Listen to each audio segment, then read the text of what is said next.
2019 সালে সন্দেশখালীতে 3 বিজেপি কর্মীকে খুন করা হয়েছিল এবং খুনের অভিযোগ শেখ শাহজাহান এবং তার বাহিনীর বিরুদ্ধে ছিল।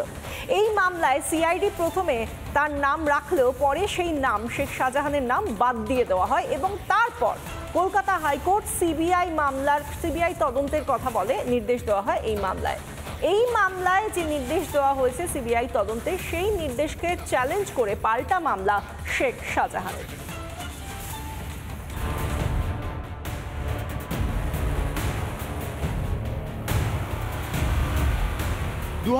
সালে সন্দেশখালীতে 3 বিজেপি কর্মী খুনের ঘটনায় সিবিআই তদন্তের নির্দেশ আগেই দিয়েছে কলকাতা হাইকোর্ট।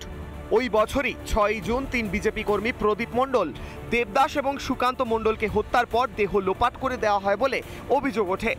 দায়ের হওয়া দুটি মামলাতেই মূল অভিযুক্ত হিসেবে তৃণমূল কংগ্রেস নেতা শেখ শাহজাহানের নাম উঠে আসে। কলকাতা হাইকোর্টের নির্দেশেই সিআইডির প্রভাবিত তদন্ত বাতিল হয়ে যায়। মামলায় সিবিআই তদন্তের নির্দেশ দেয় আদালত।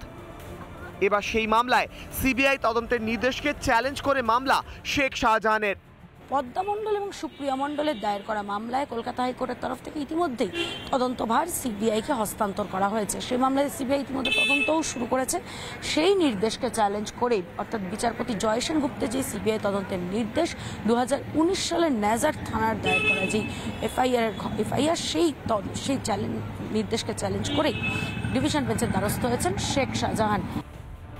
কেন শেখ শাহজাহানকে পদ্মা মণ্ডল এবং সুপ্রিয়া মণ্ডলের দায়ের করা মামলায় যুক্ত করা হয়নি তা জানতে চায় কলকাতা হাইকোর্টের ডিভিশন বেঞ্চ। রাজনৈতিক উদ্দেশ্য প্রণীত বলে পাল্টা দাবি করেন শাহজাহানের আইনজীবী।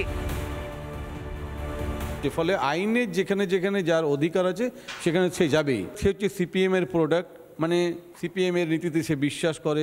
পরবর্তীকালে দেখলাম যে শুভেন্দু অধিকারী তার সঙ্গে বসে তার উপদেশ মানতেন, সে আবার বিজেপিতে চলে এসছে। শাহজাহান আবার তৃণমূলের, তার মানে সে কোন নীতিতে বিশ্বাস করে এবং তাদের পিছনে সিপিএম আছে না শুভেন্দু অধিকারী আছে না তৃণমূল আছে, এইটা নিয়ে কিন্তু আমার কাছে খুব কনফিউশন। মূল অভিযুক্তদের মামলা থেকে কেন বাদ দিয়েছিল সিআইডি? কার প্রভাব ছিল মাথার ওপর?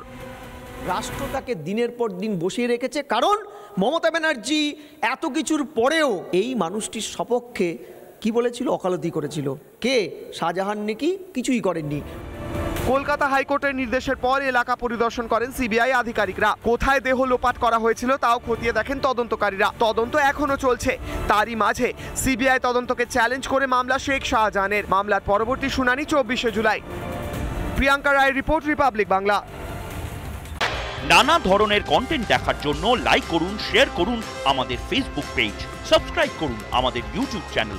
পাশাপাশি অন্যান্য ব্রেকিং নিউজের জন্য অবশ্যই চোখ রাখুন রিপাবলিক বাংলায়।